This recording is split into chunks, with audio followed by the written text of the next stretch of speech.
Muy buenos días, ¿cómo están, estimados oyentes de Radio San Borja? Hoy es sábado 27 de octubre de 2012. Como todos los sábados, a esta hora nos encontramos en Salud para Todos, el programa del Sistema de la Solidaridad de la Municipalidad de Lima. Y en unos instantes vamos a conversar sobre temas muy importantes para su salud. 7:01 de la mañana.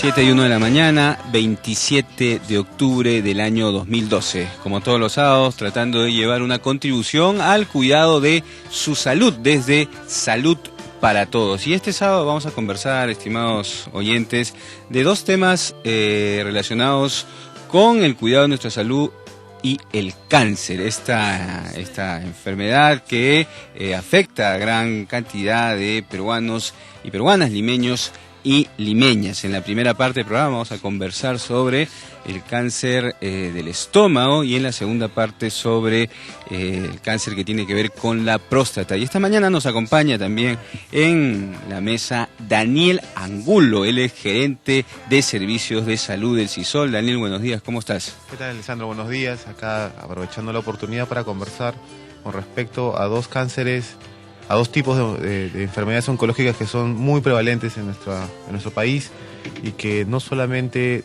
debemos enfrentarlos con prevención, sino también con un tratamiento adecuado.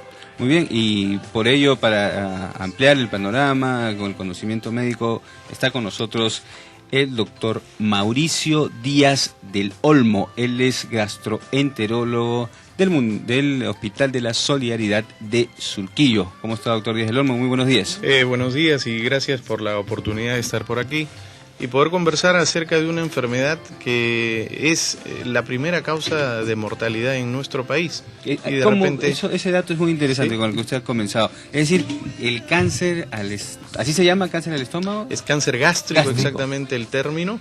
Y las estadísticas que tenemos en el Perú, que han salido publicadas en una guía que ha hecho el Instituto Nacional de Enfermedades Neoplásicas, te dice pues que es la primera causa de muerte en el Perú, el cáncer gástrico, ¿no? Y en las estadísticas mundiales podemos hablar que ocupa el segundo lugar. El segundo lugar. Exactamente. Bueno, entonces estamos ante un asunto realmente que afecta la salud de limeños y limeñas, peruanos y peruanas. Yo tenía entendido, yo no sabía que era la primera causa. ¿Y por qué será que este cáncer es el que más se presenta en nuestra población? Definitivamente yo creo que los factores ambientales, los factores de costumbre en lo que es comidas, por ejemplo, juegan un papel muy importante aquí. Ambientalmente nosotros, nuestro país, hay zonas que todavía no tienen sistemas de salubridad muy buenos, donde todavía se junta agua en bidones, donde todavía no tienen sistemas de excretas, y las estadísticas que se publicaron en Lima y Metropolitana ya te indicaban que habían zonas donde se presentaba con mayor incidencia el cáncer, como las zonas de los conos, ¿no? Y ahí donde vas a encontrar una tremenda relación es la presencia del Helicobacter pylori, que es un microbio que al entrar al estómago daña la mucosa, el moco que recubre el estómago, por ende te deja más expuesto a todas las sustancias que entren agresivas a tu estómago, como ácidos, como café, como ají, como licor, ¿no? El consumo de carnes ahumadas. Se ha visto también que en zonas rurales donde se usa mucho, por ejemplo, todavía lo que es leña, todavía lo que es carbón, aumenta la incidencia, ¿no es cierto? Entonces, tenemos muchos factores. Nuestro país es un país pues muy rico en comidas y en condimentos. Entonces, ahí tenemos pues por algo mayor incidencia. En el año 97 se hizo un estudio en Cayetano Heredia en el cual a nivel de Lima metropolitana se encontró que había una prevalencia promedio de 60% de HP de Helicobacter pylori. Claro. El 60% de personas tenían ese Helicobacter. Exacto. Entonces, ¿esta incidencia, esta prevalencia, perdón, se mantiene? De repente podríamos hablar de una cifra un poco mayor, hasta de repente que podría llegar hasta el 80% de las personas que tienen Helicobacter pylori. El problema es que nunca lo vas a saber hasta que no te hagas un examen. Ya, ok. Ahora, lo que me dices es interesante porque nuevamente hay esta relación entre condiciones de vida y presencia de determinado tipo de enfermedades. Exactamente, y nuestro país pues todavía no es un país de primer mundo, ¿no? Y todavía va a conservar esas cifras. Bueno, estamos en buen camino, yo creo que esto va a cambiar más adelante, pero todavía sigue siendo un problema muy importante. El Helicobacter, sí, Tratando de establecer un orden con respecto a cuáles son los factores predisponentes. Claro. La alimentación. Definitivamente sí. O sea, si queremos hablar de factores predisponentes, factores genéticos, factores ambientales, alimentación. Antecedentes familiares. Sí, aunque no hay una relación directa entre si tu papá o tu mamá tuvo un cáncer, tú también lo vas a tener. Okay. De repente eso lo podemos ver en otro tipo de cáncer. Pero sí, en relación a la alimentación, ahí sí es más directa la relación. Y a veces pues la alimentación es igual en la familia desde chicos, ¿no? Ajá. ¿No? Entonces ahí eso ya es un factor que a la larga podría desarrollar un condimentos, cáncer, ¿no? etcétera. Aquellos irritantes, digamos, acá en Perú, al menos en Lima, el comer ají. Ají es un factor muy importante. El café. Claro, lo que te mencionaban antes, ¿no? Todo lo que es café, ají, gaseosas, licor, cigarros, siempre te va a mantener de alguna manera. Exacto, los que consumen ahumados, los que consumen alimentos envasados, entonces tienen mayor predisposición. Pero con el tema del Helicobacter, una pregunta. No necesariamente todos los que tienen Helicobacter hacen este tipo de cáncer, ni es necesario tenerlo para hacerlo. Exactamente, o sea, tampoco hay una relación entre solamente va a tener cáncer el que tiene Helicobacter pylori. Se ha visto que probablemente llegue hasta el 5% de las personas que tienen Helicobacter que van a hacer un cáncer. O sea, mira, no es mucho, ¿no? Claro. Pero sin embargo ya la Organización Mundial de la Salud lo considera un carcinógeno, ¿no es cierto? O sea, se ha visto que el tenerlo ahí te predispone altamente a tener el cáncer. ¿Y cómo saber si tenemos este Helicobacter o no? ¿Es posible? Claro que sí, en la actualidad hay una serie de pruebas. Yo siempre le digo a mis pacientes, lo primero que tienes que hacer antes de saber si tienes Helicobacter, primero hay que ver cómo está tu estómago. ¿No es cierto? O sea, como te decía, no es que de tener Helicobacter vas a tener cáncer. Puedes tener un cáncer sin tener Helicobacter.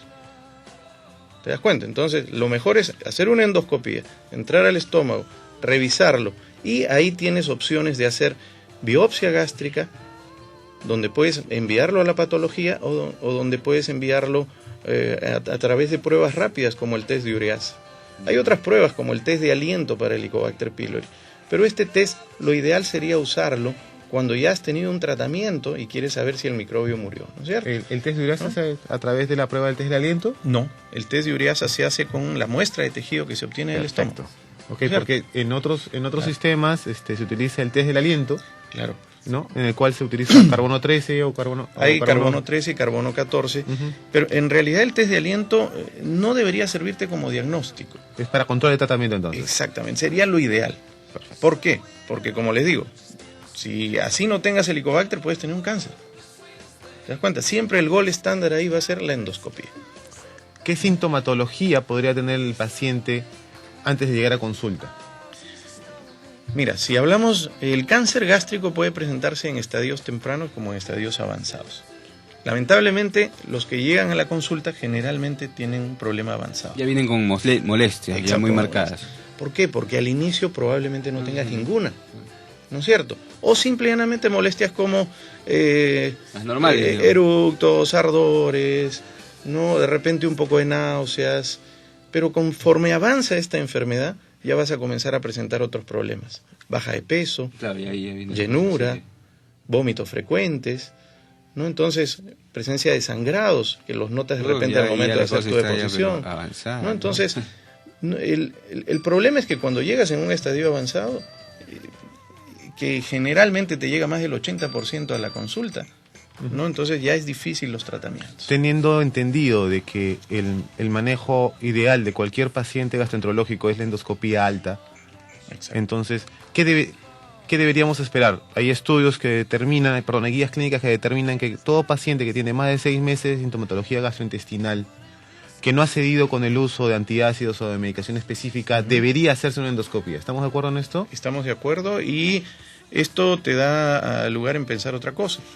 Que no significa que tenemos que pensar en que estos pacientes deban ser solamente adultos mayores. Okay. No, eso pueden ser desde jóvenes.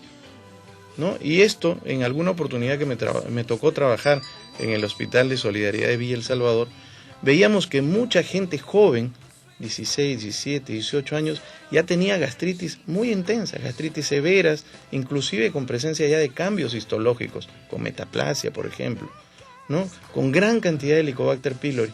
Nosotros conversábamos entre los colegas que ese paciente, si no tenía un tratamiento adecuado, en 10 años más ya podía tener una lesión tumoral.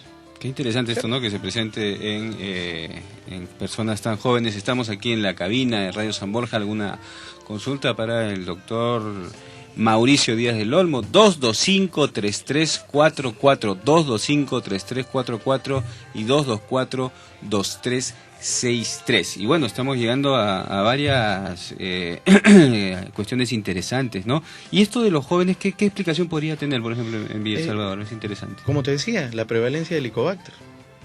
Esas zonas ¿De dónde puede salir el Helicobacter? ¿En el agua? ¿En Helicobacter, la comida? mira, tú lo vas a encontrar generalmente en el agua. En el agua que viene inclusive en el agua y en los caldos inclusive. Sí. Hubo un estudio muy importante que hicieron médicos de Cayetano donde determinaron que, por ejemplo, en la tarjeta encontraron Helicobacter. Por eso qué importante la calidad del agua, ¿no? La revisión, hacer exámenes a la calidad del agua. Exacto. Que justamente nos anunciaba hace unos días aquí en el programa el doctor Oscar Ugarte, presidente directorio de CISOL, que se va a comenzar a revisar la calidad del agua de Lima. La Municipalidad de Lima lo va a comenzar a desarrollar. Tenemos una primera llamada. Muy buenos días. Aló, ¿de dónde nos llama y cuál es su nombre? Buenos días. Mi nombre es Paulina Chávez. Sí, señora Paulina, adelante con su pregunta o consulta. Mire, me he hecho una endoscopía y el diagnóstico es gastritis eritomatosa. Ya. Yo me he quedado con una duda si también tengo el Helicobacter pylori o no. Una preguntita más, señora. Su nombre, su edad y de dónde nos llama. Sí, 5 años, llamo de San Martín de Porres. Muy bien, muchísimas gracias por esa llamada. Hacemos el corte y volvemos con esa pregunta, doctor. Sí, sobre claro que sí. El caso de la señora de San Martín de Porres. Son las 7:13 de la mañana y estamos en el 225-3344 de Radio San Borja, líder en peruanidad. Volvemos.